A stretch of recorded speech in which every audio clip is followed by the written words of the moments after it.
Welcome to the Matty Goff Show. I am not Matty Goff. Actually, this is not the Matty Goff Show. I just failed to put up the right video. No, this is Coding Koans, what you're watching. So it's not the Matty Goff Show. It's not made up music. And it isn't any of the other shows that are on Outpost 13, although I love them all, and I bet you will too. My name is Ian Carroll. I'm a software developer, and this is a show where together we're going to explore the world of software, get better jobs, and change the world. As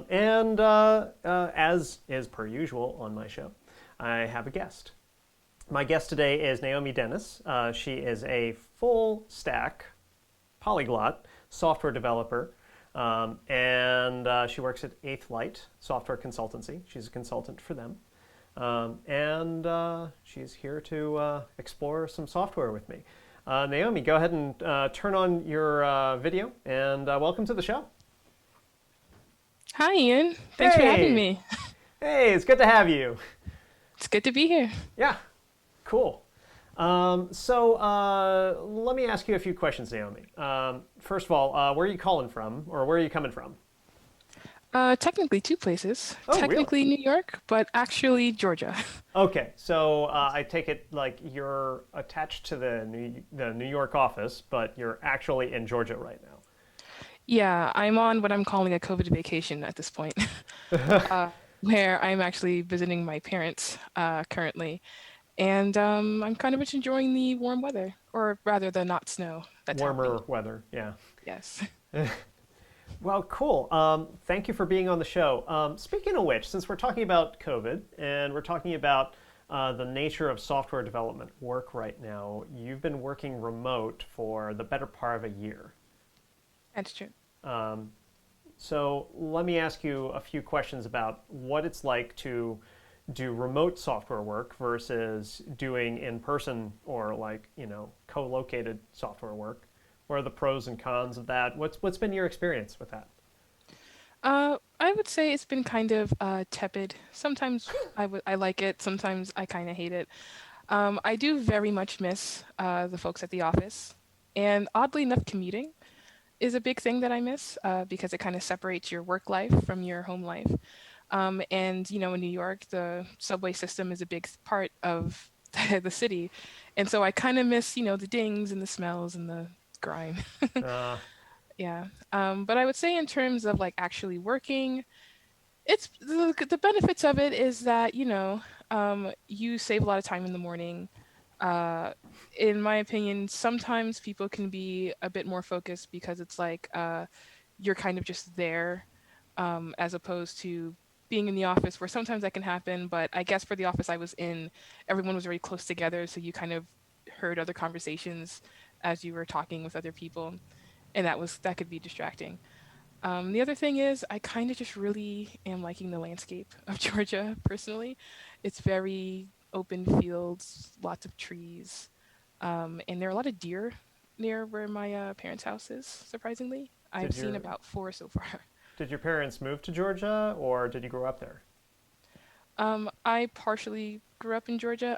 I came here when I was 8, and then I returned to New York for college, actually. And I kind of just stayed there because I just fell in love with the city and all the things that it has and the vibrance and the life of it. It's nice. It's been nice having a little break from it, but I definitely do miss the Big Apple. Hmm. Yeah, I hear you. I personally, New York is not my city. It just never has been. I'm definitely more of a West Coast kind of person as far as my Yeah, temperament is concerned. But um, I can appreciate how others appreciate it. There's that's a good way of and saying. yeah, it's it's nice to just be amongst other people. Yeah, Hmm. that's definitely the biggest drawback, Yeah. especially with pairing, which is like very big thing at Ace Light. I very much miss just walking up to someone and being like, "Hey, I noticed that, we talked in the break room and you're working on this Elixir project, and I can help with that if you'd like." And then you just start pairing on it. Right. Okay. Yeah. So So it's pairing is in pair programming, and where two people sit down at one computer, which is kind of what we're going to do here in a little bit. So it's not quite as impromptu as that, but it will be something that you're not expecting because you don't know exactly what we're going to tackle. Actually, I don't either. So that's kind of exciting. Before we get into that, though, let me ask you, how did you get into software? So let me start with it. Sure. So it's kind of like software was sort of the last stop on a long road for me, namely because my dad actually got me into computers because he used to work in it a little bit when he was in the military. And then once he left, he did it a lot as a hobby. So he would just like fix up computers. And then at one point, he just started making just giant computer towers, like just of all the random parts that he found. Eventually, I watched him do it because one of my computers broke, and so he fixed it, and I thought it was amazing because he just like changed, I think, like the RAM or something, and it just worked. And so then he just started showing me like, this is a RAM, this is a motherboard, this is a CPU.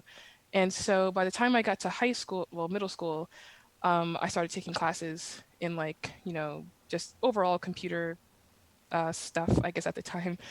And I actually initially wanted to be a tech support person when I was younger because I really liked fixing up computers like my dad did.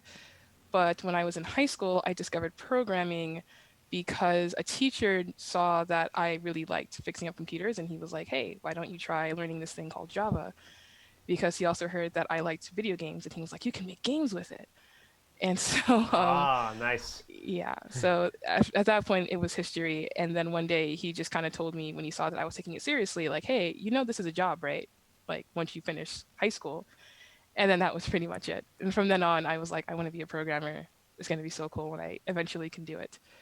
And yeah, and then I went to college for it. I worked for a lot of startups before Light, which were all very interesting in their own way. Oh yeah, I bet. Yeah, and then I eventually came to Light because someone recommended it to me because I kind of felt stagnated a bit, because startups are great for sort of just getting your diving into the world of programming, but Yeah, you got to produce it's something quickly. exactly. Yeah. And so, Light with its virtue of like, quality and solid principles and things like that just really appealed to me. So it's been great. And that's sort of how I got here. Cool. You went through the apprenticeship program too, right? I did.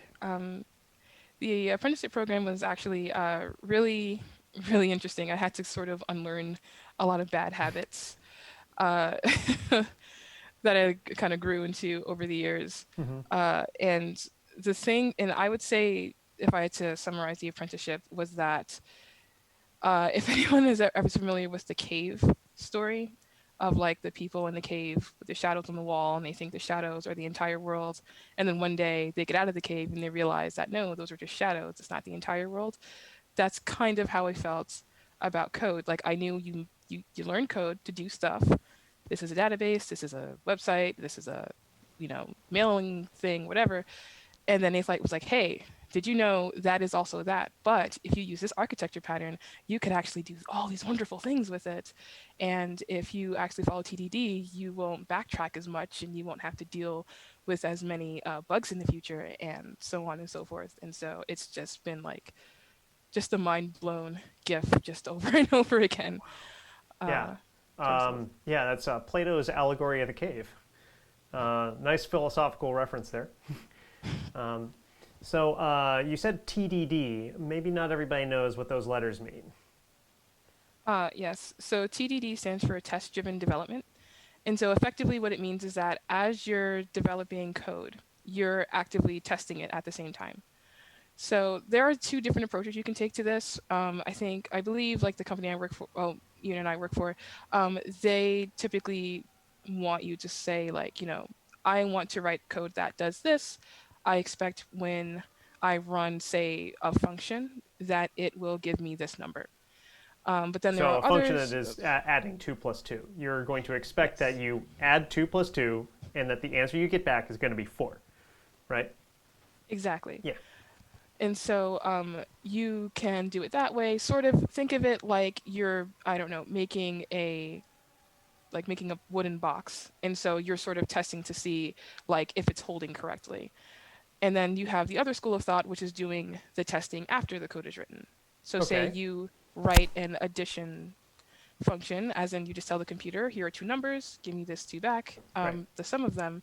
And then afterwards, you write a test saying, hey, will this happen? What if I give it two different numbers? What if I give it two things that aren't numbers? What will it do? And so that's sort of what TDD is. It's a very useful coding philosophy, I would say. Very much worth looking into. Yeah. In fact, we're gonna play with that pretty much right now if you're ready for it. Oh, let's do it. Okay, cool. So first I need to share my screen with you. Let me just do that. Let's go with this one. So now you should be seeing nothing, right? Just a bunch of ones and zeros. That sounds about right. Okay, cool. I'm just adjusting some things on my desktop because that's how this show happens. It's just my desktop being streamed, and that's it. All right. So here we've got a set of exorcism challenges in different languages: C++, Elixir, Go, JavaScript, Ruby, Rust. We've done a bunch of these on the channel already, but we decided we're going to do Python. And each of these have a little koan, or a little problem for us to solve, and then perhaps figure something out or learn something about software when we do it. A number of these, let's see here, the reverse string, a previous guest was working on that one with me. And so we created a, is it a palindrome function based off of the reversing string function. So that might be an interesting one to look at and maybe refactor. Or we could try something that has been neglected for a long time, like the RNA transcription, or this leap year function, which is going to, you give it a year, it tells you whether or not it's a leap year. And then this new one that we just got in is word count, which is just going to count the number of words that are in a text document, or just a bunch of text, really. It's just going to be, it's going to be a string. And it's just going to see how many words are in that string, and it's going to give you back not just simply the number of words that are in the string, but a breakdown of each type of word that is in that string. So we could do any of those, if any of that sounds interesting. We also have like this pangram thing or anything else here. Anything look interesting to you? Ooh, I'm trying to decide between the leap and the word count, because the leap year one sounds quite interesting. I think we should start with the word count, since that's fresh, hot off the presses. Probably going to be the only thing we do today. Are you ready for that? Yeah, I think I'm ready. All right, here we go. Let me just sort of move this screen around just a little bit so that we still can see ourselves on here. Okay. Peyton Rules is in the chat. Hey, Peyton Rules. That is Eric Smith, and he was on the show a fortnight ago. Welcome back. So it looks like we've got a README, we've got a word count test, and then a word count that's been brought to us just automatically. And along with that, let me just bring up this terminal.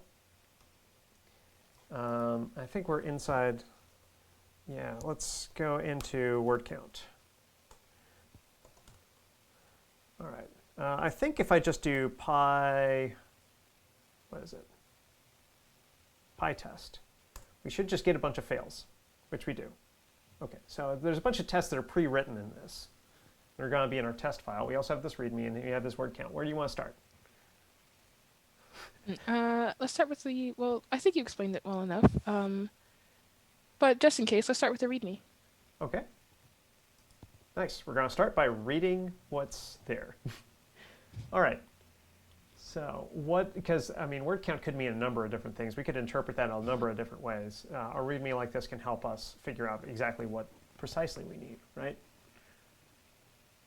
That's true. Yeah.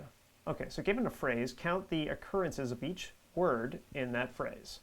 For the purposes of this exercise, you can expect that a word will always be one of the following things. Either it's a number composed of one or more Ascii digits, a simple word composed of one or more Ascii letters, a or they, or a contraction of two simple words joined by a single apostrophe.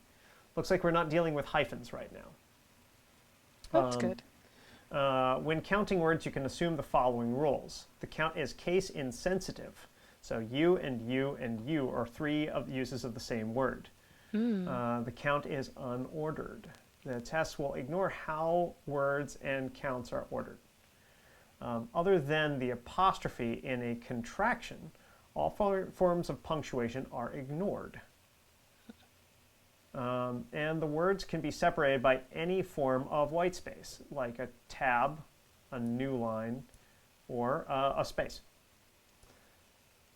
So we're starting to get this.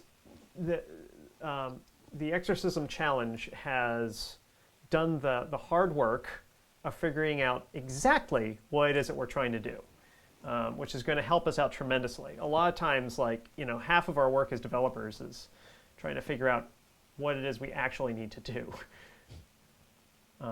So it looks like, okay, so do you know what an Ascii thing is? Ooh. What's Ascii? I don't remember what it means, but effectively it's the table that kind of has what the computer interprets letters and numbers as. Yeah, okay, let's look that up.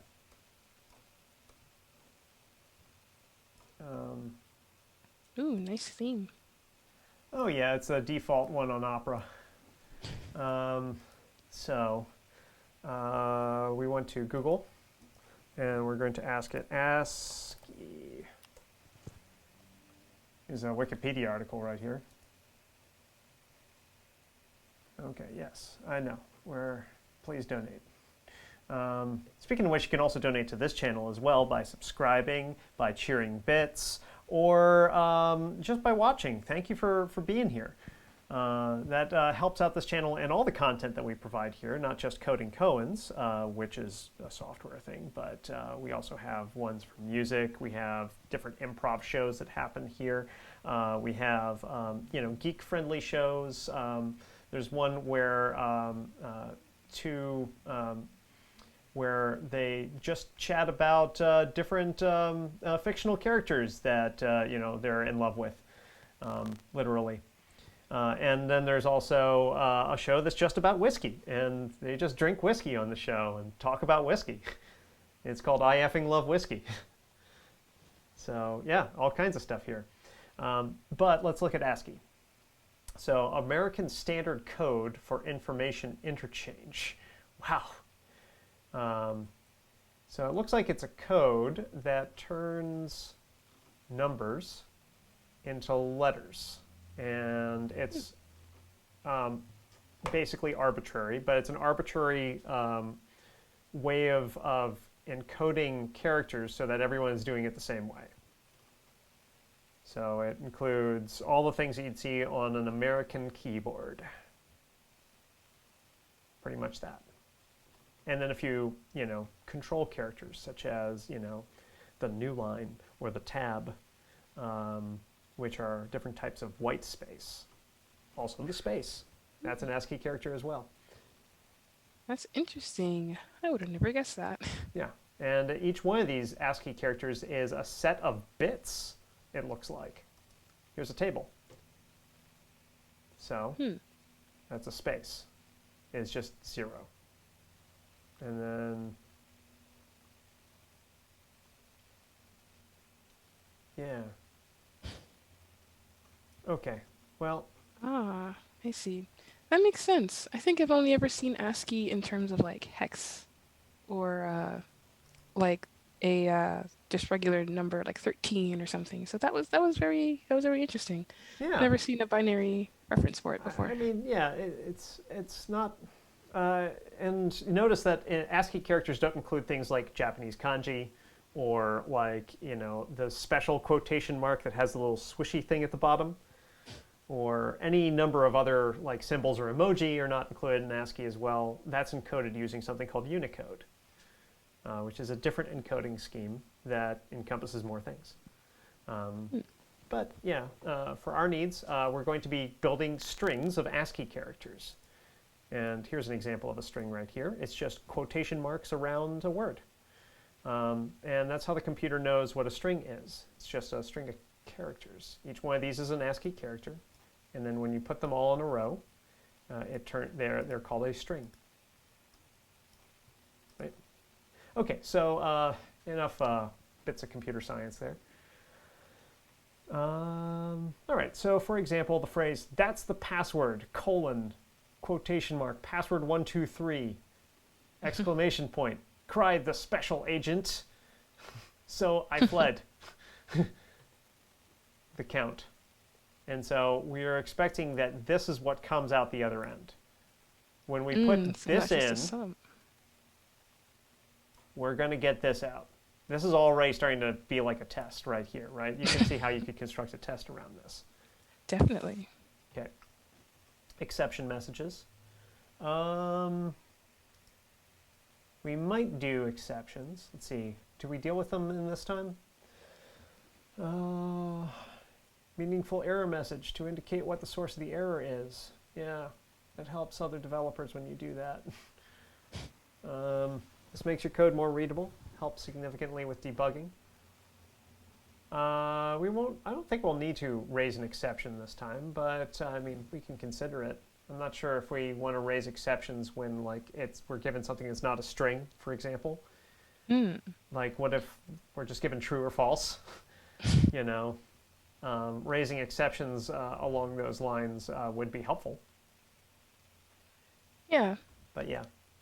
Looks like we can run the tests, which I already did. Just run PyTest by itself. And as long as, since I ran PyTest to do this, just PyTest, not PyTest word count test.py, this points it at this specific test file. But if you just run PyTest, it'll discover whatever is in the directory that you're in right now. So we're in pwd, print working directory. So we're inside my folder in exercisms and Python and word count. So it's going to look for anything inside of word count and see if there's a test there. If it's a test, it runs the test. And you can also give it verbose output, stop running tests after the first failure, run failures from previous tests before running other test cases. Fail fast is a favorite indeed. Yeah. Okay, so that means that if we did PyTest -v, we should get a lot of stuff back. Yeah, gives us a whole ton more, right? Great. And then if we do PyTest -x, it'll just give us that first one, and that's it. And then we don't have to comment out all the tests that are not included. And if we were to do PyTest -ff, we should find the same issue going on. Oh, looks like it doesn't like that. Is it --ff? Yeah, it is. Yeah. Okay, well that does exactly the same thing as a regular PyTest does. So I'm just going to use PyTest -x right now. So it looks like we start with a failing example, and this is what we do, right? For test-driven development, we're not afraid of failures. Failures are not bad things. Yep. Sort of just pointing you in the right direction. Cool. Okay, so here's our first failure. None does not equal 1, 2, 3. I suppose we could just ignore the tests if you wanted to and look right at the word count.py and start trying to make this test pass, or we could actually look at what's in the tests. What do you want to do? Ooh, let's look at the tests. Cool. Here we are. So There it is. here's our test count one word. And then, but that's not the one that's failing, because it's failing, it's just going to fail the first one it runs, but it might be failing a different one each time. So maybe I should start with this first one and then uncomment this stuff over time. All right, let's do that. So we're going to comment out all of that code. By making it a comment, it just means that the code won't run. No, I don't care about that. I don't want a linter right now, thank you. This will be fine. I'll just simply be careful.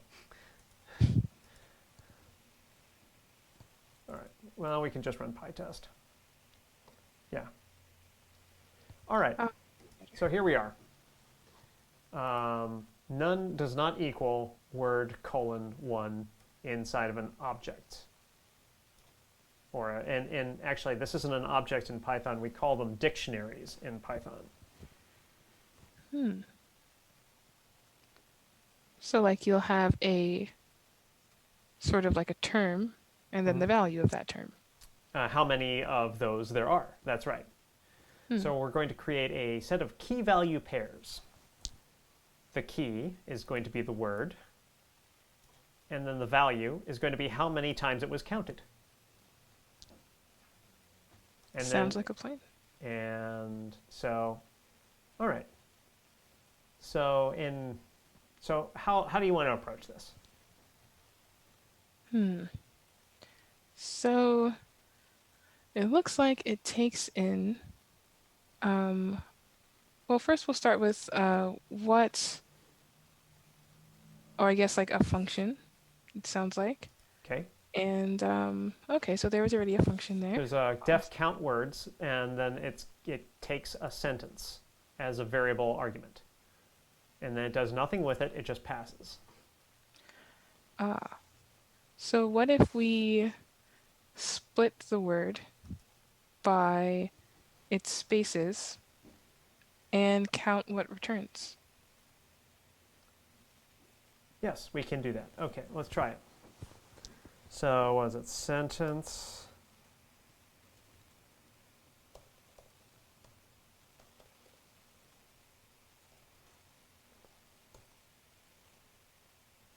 Like that, right? Yeah. Oh, I think there's a typo. Yeah, by split. Spit.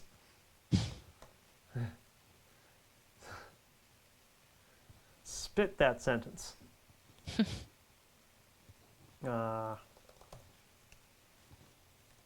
So. Okay, so that turns it into an array, right? Mm-hmm. Okay, and now what do we want to do? So I suppose from here we can convert it to a dictionary. So is there a Python to I believe that should be it.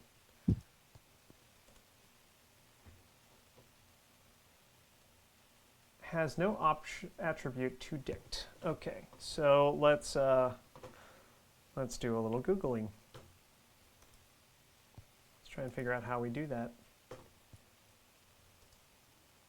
Oh, here we are.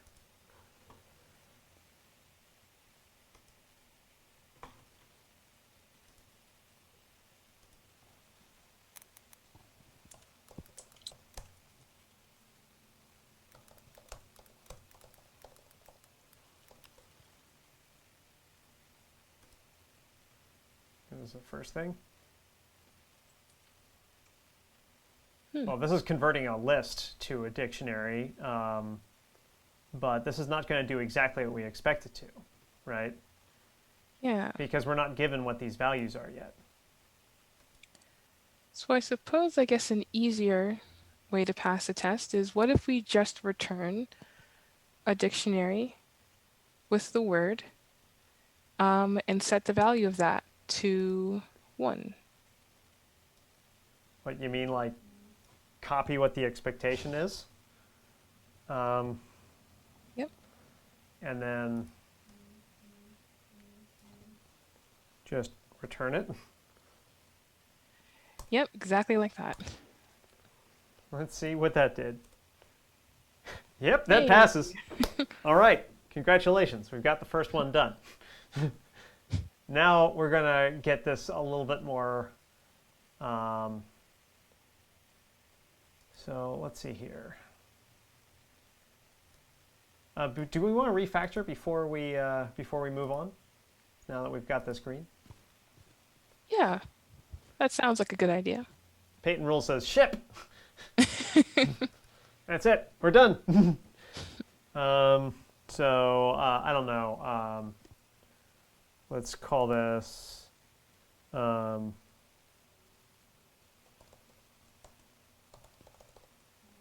Word count, word report. What do you want to name this? I think word count is good.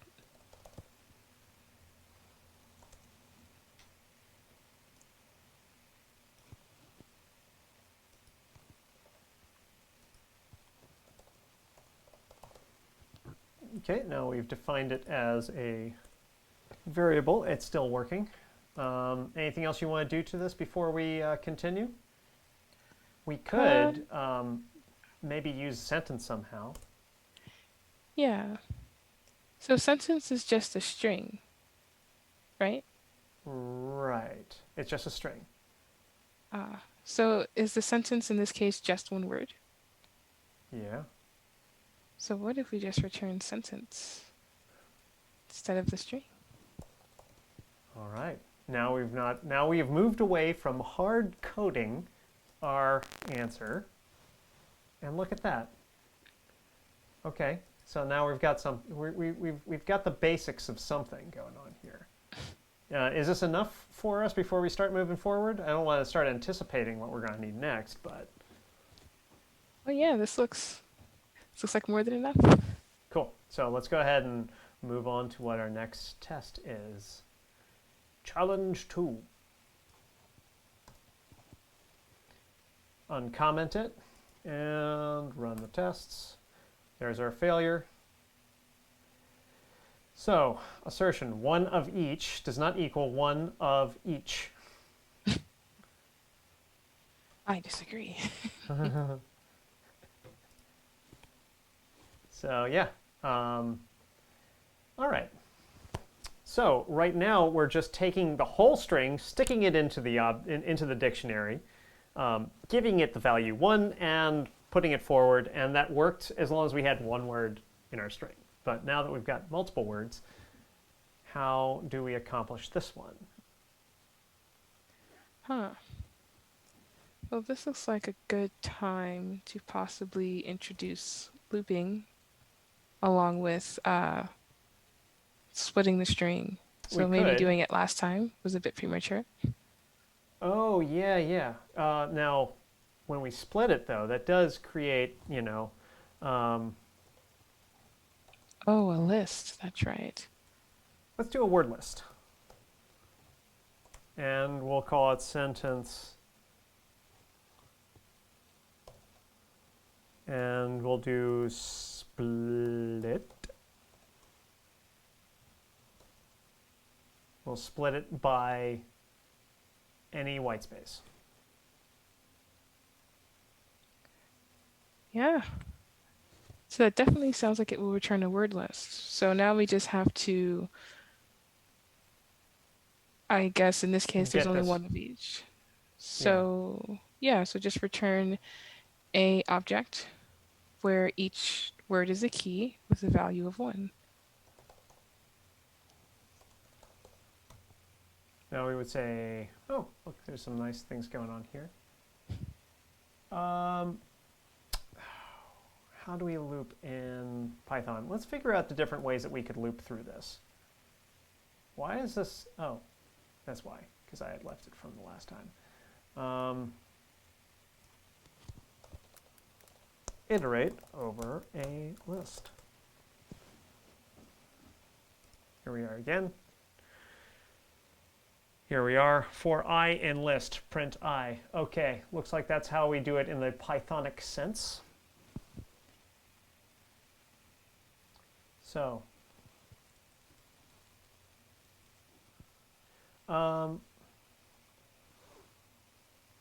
let's define it this way. Create an empty word count.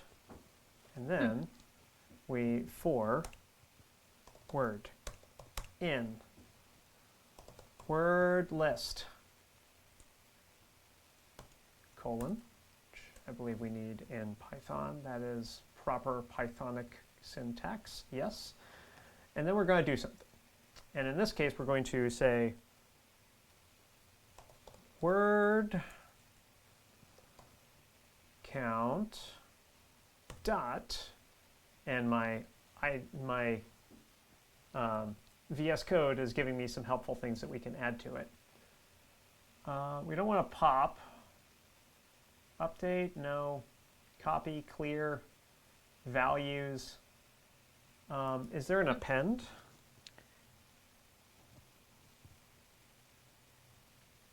Maybe a set? What if we define it this way? I think we can do this. Word count, word, equals 1. I think we can do it that way. So what this is doing is we're accessing the key inside of the object. And since there's no key in there, there's no word yet, I believe Python is just going to make it for me when it's not there. And it's going to assign it to the value 1, right? Yeah, that sounds good. That seems like a reasonable thing to try. Let's see if I'm right or wrong. Oh. That works. Okay, well, looks like you can just do that. So you don't need, this is interesting. It looks like a dictionary in Python. You do not need to actually define the keys before you start assigning them values. As soon as there's a key, it creates the value that goes with it.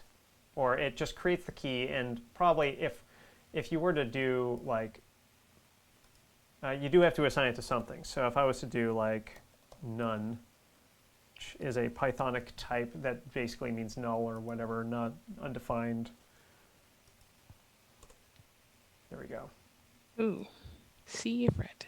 That means that we did it right. Because look, each of one, or one of each, none, none, none, instead of 1, 1, 1. Cool, so this is good. So far, so good. Nice. Awesome. Any refactoring you want to do before we proceed to the next step? Anything you see that could be maybe done a little bit nicer or different? I am curious in one thing. Namely, does the for loop return the object it was iterating over? And if it does, can we just return that? What an interesting thought. I believe the way that Python works is that a for loop is returns nothing. Unless, of course, you give it an early return. In which case, the function that calls the for loop gets returned at that point. It gets returned with that value. So I see. So it's unlike some other languages where there's a return value for absolutely everything. Python is a language that allows for side effects. And technically, I suppose this is a kind of a side effect, isn't it? It looks like it is. Yeah. So what about, if you define word count only in the for loop, will it still be defined in the greater scope of the function? I don't think it will be, but we can find out. Let's try it. I don't think this is going to work because it's going to define, Oh, I meant if you removed the assignment completely. Oh, I see. If you just didn't even bother. Yeah. Python doesn't like that. It goes, what the heck? I don't understand. What's a word count? Where's that coming from? Looks like you need to define it. Very interesting. Okay, well, we learned that about the language.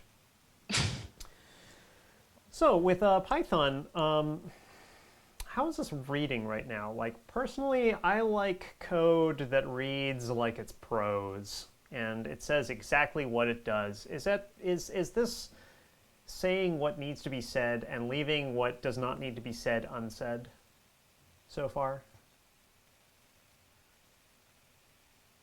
Yes. Okay. I do think it could definitely be written in more of a prose fashion. How would we do that? Or do you see any opportunities for that right now? Somewhat.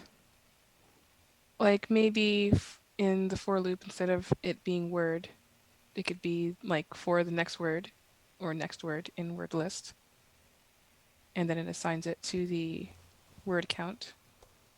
Next word in word list. Word count, next word. Like that. Yeah. Okay. And this might be a little premature, Mm-hmm.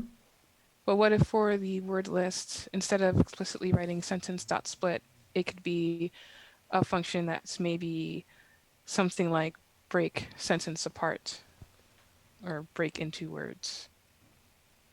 So Or instead of calling it word list, which is sort of using the variable name to define its type, you're hmm, talking about broken sentence yeah. or divided sentence. Yeah, I think that's more clear.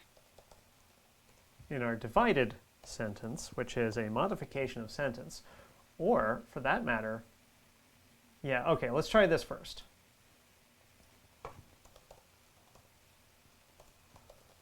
Let's not get ahead of ourselves. Yep, that's still fine with that. What if we reassigned sentence with sentence?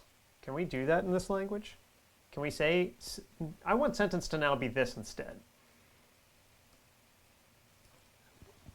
Can we do that? Well, we can. Do you like that better or worse? For next word in sentence, I like it. It's definitely clear. Okay. So we're going to, all right. So this is a fun thing about Python. It's going to evaluate what's over here before it figures out where it's going to put it. And so it reads sentence and then operates on it by split, returns that, and then assigns it to the thing that it referenced in the first place. Hmm. Yeah, which means that we can write things that look a little bit more like prose. For next word in sentence, word count next word equals 1. Okay, cool. Yeah. All right, are you ready to move on, or are you seeing other refactoring opportunities before we do? I think it's time to move on. Okay, cool. Let's do that. Alrighty. And comment that. Ooh, our first non-one number. Ooh, one This will fish, be two interesting. fish, red fish, blue fish. This will be interesting. Yep. So, this is getting a little hard to read unless I pull it out a little bit, so I'm going to do that. So, one fish, two red, blue does not equal. Oh, that's interesting. Fish is oh, it looks like this is not what I was expecting to have happen. I was expecting the word fish to show up multiple times, but it didn't. Because each time, right, I think you see where I'm going. Why is it Yes. that, so we get back, let me just use this little space down here as a little tiny whiteboard. So we're getting this back. What I was thinking we were going to get back was this.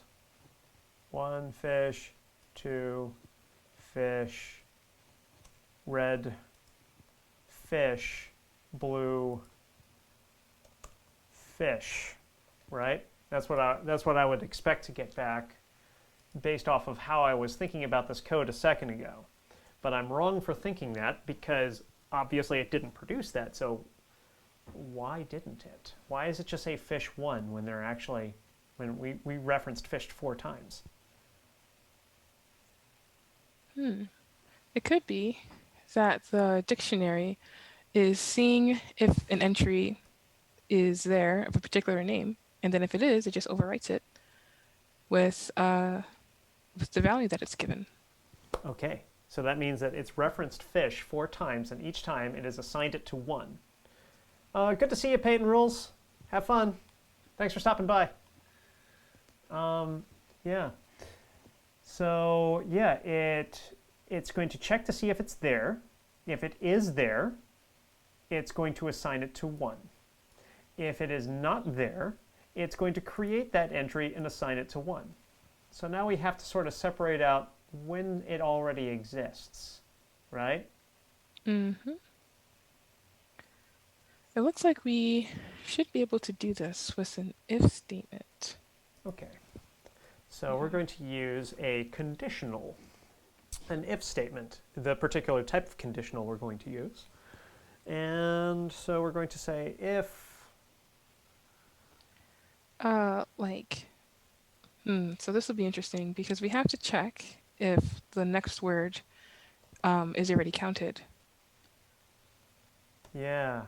How do But we if we, check to see if that's in the array yeah, or in the dictionary? Wait, can we do that? Maybe Python has a way to do that internally. that that definitely sounds like Python. It sounds like something that maybe Python would be able to do. So let's check. Yeah.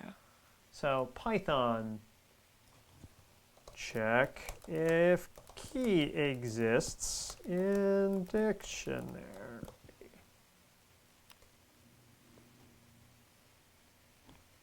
All right, let's just take a look at this first one here.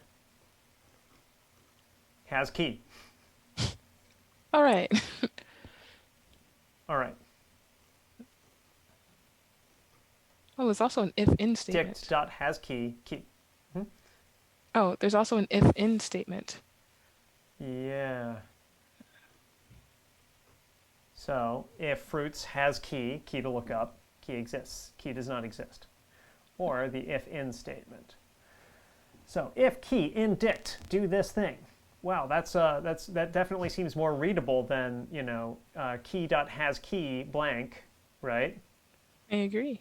So maybe we use this one because that's going to read a little bit more friendly to future us or whoever comes in after us here.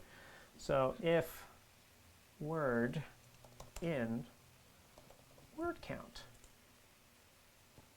colon. Yeah, that seems right. Let me just see. Yeah. Code, Yeah. else, code. We don't need to bother with an else because I think that Python is one of those languages that if you don't put in an else, it just ignores it. I do think we want to replace word with next word in the if statement. Oh, yes. Good call. If the next word is in the word count, what do we do? Word Let's see. count. You probably want to increment it by Okay. 1. Incrementing it by 1. Nice. So we're going to reference it, even though it actually, we kind of did do something that's almost referencing it up here, but we're going to, after we check it, we're also going to come back in and we're going to increment it, which means we're just going to add 1 to whatever the number is. I believe in Python, much like in a lot of other languages, you can just do plus equals 1 as a special way of assigning the value to be 1 more than whatever the value was before it. Oh, wait. There's Nope. one. Next count is not Or defined not defined. because I said next count instead of next word.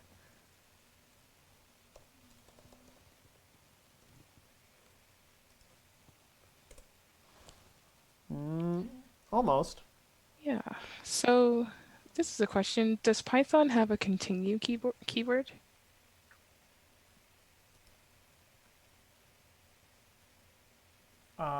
It may, or it may break right there, or we can use an else.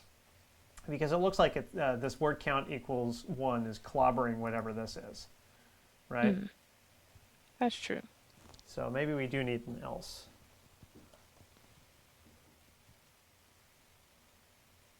Is else this? I think you use a colon there. Python likes colons. It's one of the things about Python.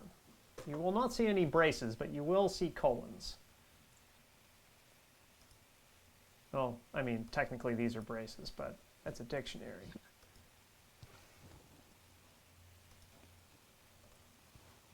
That worked. That was it. Looks like we need to put it into an if-else block. Okay, well that's passing. This is getting on 9 lines of code. Is this starting to make your eyes cross a little bit the way that this is written? Ever so slightly, yes. Okay, cool. So at least we're feeling that we'll probably want to refactor this at some point. I'm not sure if we want to do that now or later. I'm not sure if maybe we can use a ternary or some other kind of conditional instead of the if-else block. Yeah. I could see using a ternary. My only concern is like, what if there are more conditions True. to the if else? Yeah, there could be.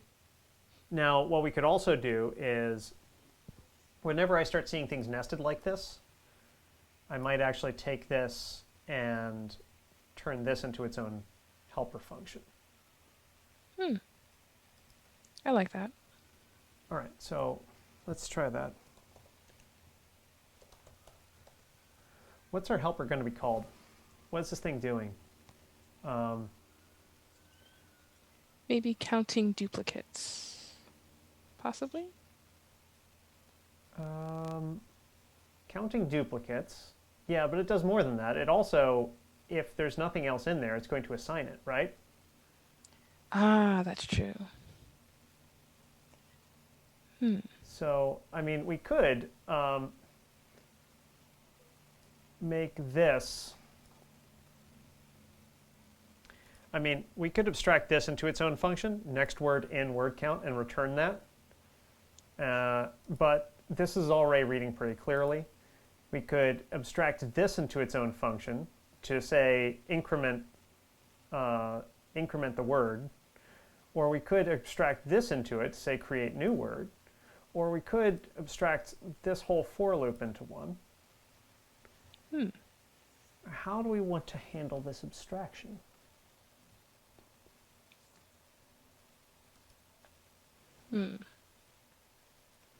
So I guess we can decide that so we know what it's doing is it is counting duplicates and creating a new word if no Right. duplicate is found. True. Perhaps it's populating the word count? That's a very good phrase. Yes. Okay, let's try that.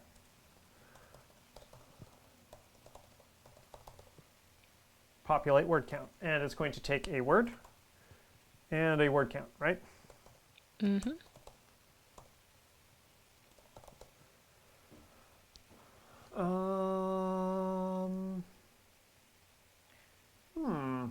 Maybe we should rename word count. Oh, yeah, first of all, I'm using the wrong kind of casing.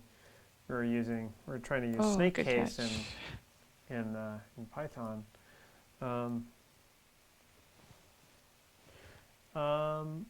We might. Maybe it could be words counted.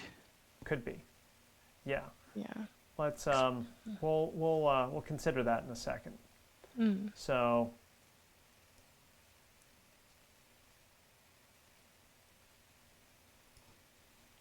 or what if we take a sentence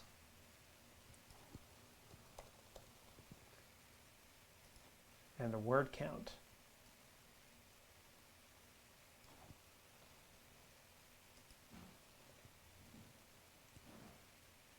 And then we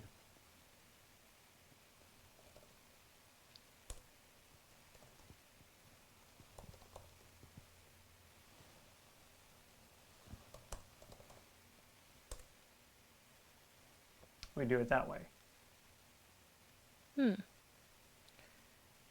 I would change one thing, which would be, what if we defined the word count in the populate word count function Ah, and yeah. then just returned it? Yeah. Yeah.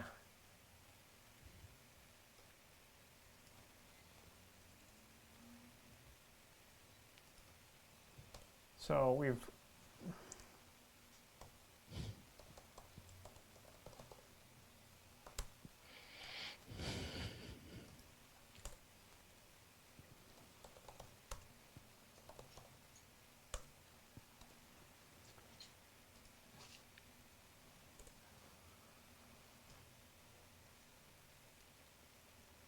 Ah, yes. Function signature. mm-hmm. Mm-hmm. That works. So now we still have this nesting thing going on here, and a lot of our stuff is in here, but at least we've sort of pulled out the sentence part into it. Yeah. Um, We can try to flatten the if else uh-huh. So by, sorry, what? before we do that, did you want to change the word count to something else? Oh, yeah. So what if we changed word count to words counted? Because word count kind of sounds like it's a number, which technically it's like a list of well, a dictionary of numbers.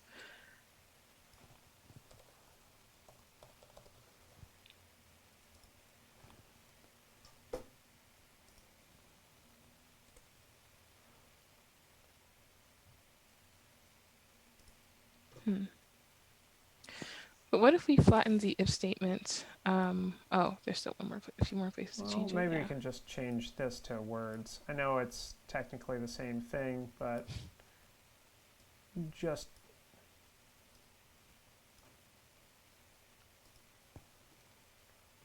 I think in the context of the function, it makes sense. yeah, it does. Okay, cool. So, Yeah. So if we were to flatten the if statement there, we could sort of take out the else.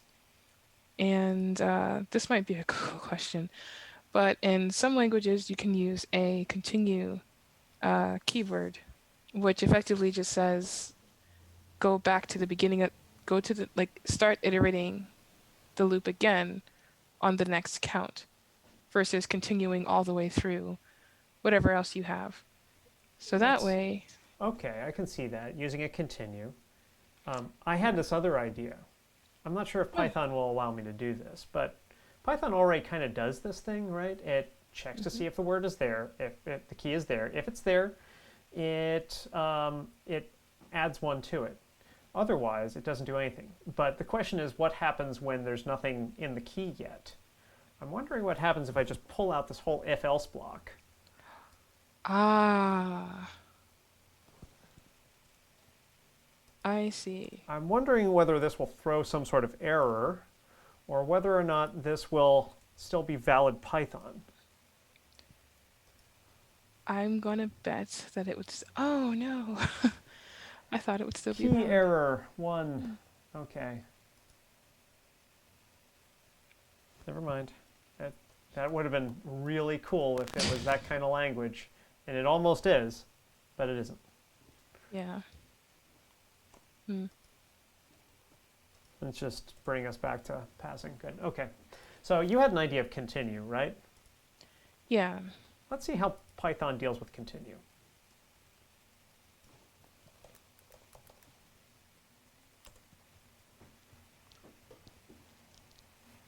Break, continue, and pass. Oh, that's interesting.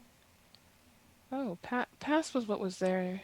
Uh, it was in the body of the count words at the Yeah, beginning. right, it was. So we can break. Okay, so break stops the loop. Yeah, so in fact, if you were to do that, I think it would look like this. If we were to use break, it would be like, um,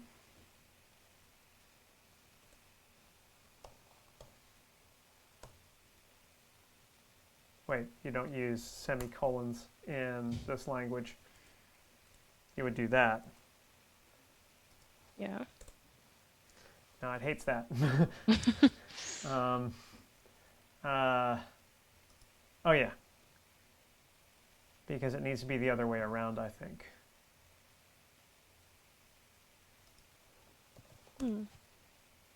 Ah, I see.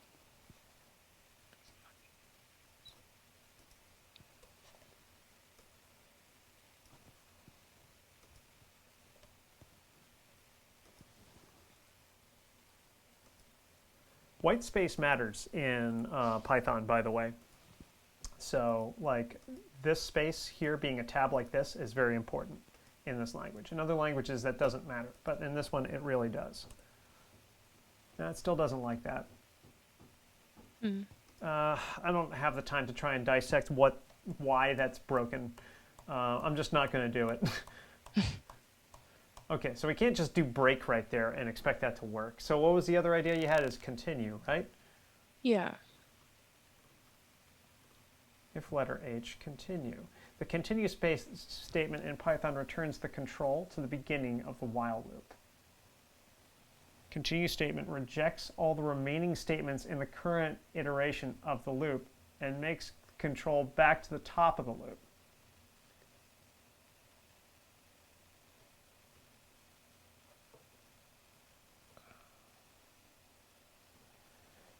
So, what would that mean? So it's sort of like if we were to put a continue where the else is, but sort of reverse the indentation, so bring the words. So I guess first, if we were to remove the else and replace it with continue and indent it so it's in the if statement. Like that, right? Yeah. And then if we were to bring word count, like the assignment of word count, outside of the loop, but on the same level as the if statement. Outside of the loop, I'm sorry. Outside of the, yeah. So like that. I see what you're doing. Yeah. Like And that. theoretically, Not outside the loop, yes, not outside of the loop. but it will ignore going on to this step. It will come down to here, hit continue, and go back up here to the next word. And so it won't do this. Exactly. You're right. That's how it works. Cool. It is, we're a little past time now, so I think this is about as far as we're going to be able to get. Ah. Yeah, I know, we were on a roll. I'll stop sharing now so that you get a full screen. What did we learn today? We learned about dictionaries, Dictionaries, right? and also about for loops, For loops. and sort of also about the flow Yeah, of a sort program. of a control flow almost, right? Is that how Yeah. you'd call that? Control flow sounds right. Or we need to use a conditional in order to make it work, right? Yeah. Yeah. And I would also say, I guess, how to read tests, because we had to read the test in the, it's not called a spec file, py test Yeah. file. In the test file. Yeah. Yeah. Test or spec. It depends on the language. Sometimes it's test, sometimes it's spec. Yeah. But yeah, it's not a spec file in this case. It's a test file. If it was JavaScript or Ruby, it'd be a spec file. Yeah, so I guess reading the test file and interpreting it and also running it and sort of doing the correct me if I'm wrong, it's been a little bit of a minute, but the red-green refactor method. Yes, we did that. Yes. So we started off with a failing test. We got to the point where it was passing, and then we cleaned it up a bit and made it nice while keeping it green. Yeah. Yeah. And hopefully in the next episode, the importance of good naming. Oh, yeah. Because it'll be very easy to come back to this snippet. True, yeah. Naming things well, naming it, reading, having it read like prose, having it be abstracted in a way that makes sense, that makes it easier to read. All very, very nice things to have. Unfortunately, though, this is going to be the last episode for a little while. Oh no. Yeah. So we're not going to have a Oh. next episode for a bit. This is the end of version 1 of Coding Koans. And Naomi, it's really great having you on as a guest for that. Thanks. Yeah. That was such an exciting season finale. Oh, I yeah. had the edge of my seat the entire time. It was red, then it was green. And then we refactored it, and wow. Right. So I have two big questions to ask you, but before I do, I need to thank a bunch of people. The show is produced on Outpost 13. My production liaison is Matt Pittner. He does numerous things, but one of the shows that he has on the channel is called Crockpot Cinema, where he will cook and also watch a movie. And it's a cooking show and a movie watching show. Then there's Aaron Harvey. He's the designer for us that created this background and some other various things that were very pretty. Aaron has a show called Infinite Trek. It's about Star Trek. That's on Saturdays.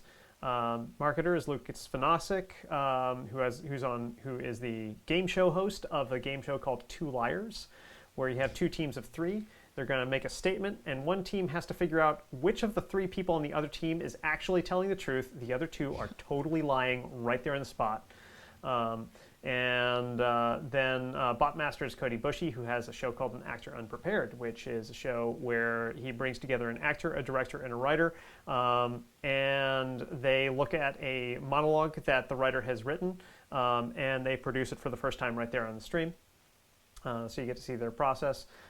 Music that you heard before the stream, and what you'll hear after the stream is by Made Up Music, and that is the pair of Arlo Sanders and Alex Kahn. They have a show that is called Made Up Music that's here on the channel. You can see that in the background, but basically they'll make up a whole song based off of your suggestions. And you can find their music on both Bandcamp and on Spotify. So if you look on Spotify and you search for Made Up Music, you'll see what they produced this year. And besides those people, I also need to thank my mentors as well. That is the mentors who allowed me to be a software developer. And I wouldn't normally do this on most of them, but since this is the last one, I need to give a major thank you to Justin Dorfman, to Drew Adams, to Machiko Yasuda, and to Dave Moore, all of whom in various capacities, either formally or informally, have been my mentors. And it took at least those 4 plus dozens of others to turn me into a software developer, and each of them took the time out to do that for me, which is part of the reason why I'm doing this show. Naomi, you have anyone you want to thank before we go off to the last questions?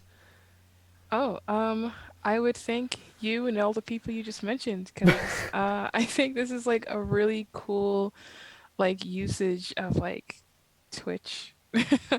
and like actually doing the coding cones and everything. I think it's a really, really good way to show people like an insight into coding. I think it's great. Cool. Yeah. Well, thank you. Before we go, 2 big questions. One, what do you think is the most important thing to remember about software? Ooh, the most important question. I would say always approach your code as if someone else is going to read it or use it.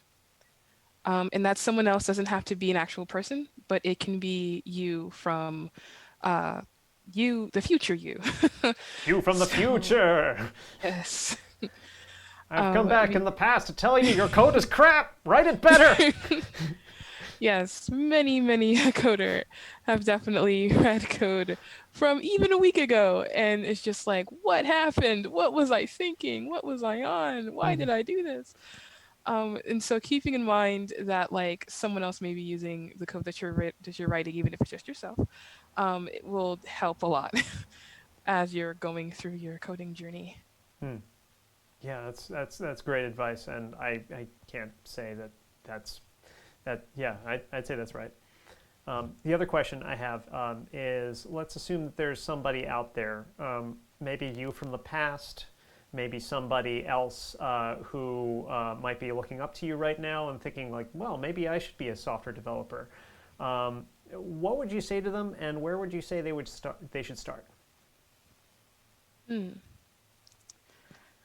I guess I would say it's such a hard question to kind of answer since code is just a vast ocean of things to learn. Um, but I would say to start if you've never coded before in two places. So in the first place, I would say the best way to do it is just sort of pick up a compiler, even if it's just online. Like REPL.it is a good place to go if you don't want to like go through the rigmarole of installing your own compiler. Uh, REPL.int. oh, .it. So like REPL.it. Yeah. REPL.it. Okay, Yeah. REPL.it, right? Mm-hmm. Okay, cool. And so that's the name of it is a bit of a joke, which I'll say Google REPL for those of you curious. And the other thing is to, once you sort of plateaued the first time and you think you kind of got the feel of a language, is read Pragmatic Programmer. It's a book that is very, very, very, very essential, I would say, for beginner coders because it sort of like brings you into what to expect from your code, what you should be looking for, what you should be striving for, sort of like as your first steps. Well, we'll say your next steps um, So down your that's coding journey. REPL.it. Code, create, and learn together. Here we are. Start coding. Cool. Features and all skill levels. This is cool. Yeah, okay. I can see why this would be a good one. Yeah, the Yeah. best thing about REPL is that I think they have so many different languages that they support. And also, if you're into like servers and you want to try your hand at doing something like Node.js, um, they also have things like that. So you wouldn't really have to figure out how to upkeep your own public server, and they'll host it for you for free. Wow. Cool. So REPL.it, and then what was that other one that you were talking about? Oh, wait. You were talking about Passionate Programmer, right? Oh, the Pragmatic Oh, Programmer. yeah. There's another one called The Passionate Programmer. Is one that I like.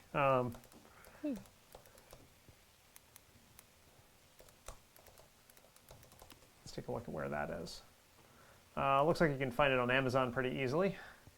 There it is, The Pragmatic Programmer. Cool. By David Thomas.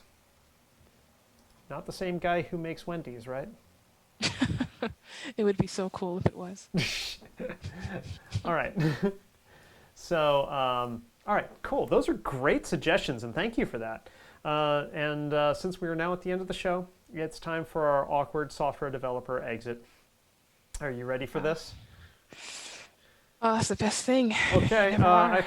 think we're done now, right? Yeah, So, I think so. all right. I'm not quite sure how to maybe is Right. it now it's windows are everywhere. Oh Oh, no. there we go. Okay. I think I put up something. Oh wait, I did. There's music Oh. playing now. Okay, Oh so wait, those are that's the reactions. That's not correct. oh right. Oh, okay. No. Okay, so that's that.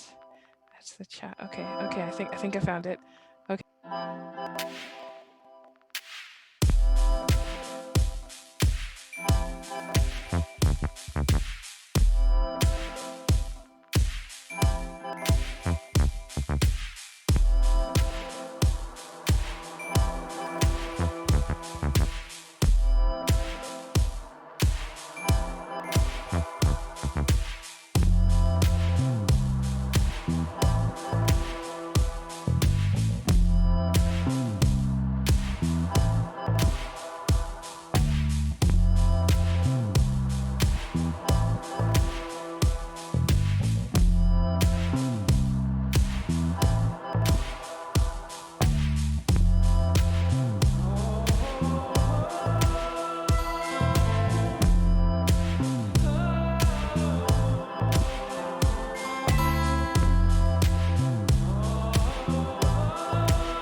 steps I can. Steps too high. I'm just a man. If you see my face at your hour of death, don't shake. Don't shake in your boots, no, don't you fret. Cause I'm gonna take you down where the beats are pumping. Down to hell where the lava's jumping. In the mountain, lava's jumping. Down to hell where the lava's jumping. Let yourself fall, cause you'll only get higher. Let yourself drop like a bee on fire. Living half dead, so you might as well drop. The f***ers can't find you, the beat don't stop. The beat don't stop. It'll never stop. I walk this life. The only steps I can. Steps too high. I'm just a man. I walk this life. The only steps I can. Steps too high. I'm just a man. When you start saying a mountain is a mountain, a river is a river. Well, living Zen, a mountain is not a mountain, a river is not a river. After learning Zen, a mountain is a mountain,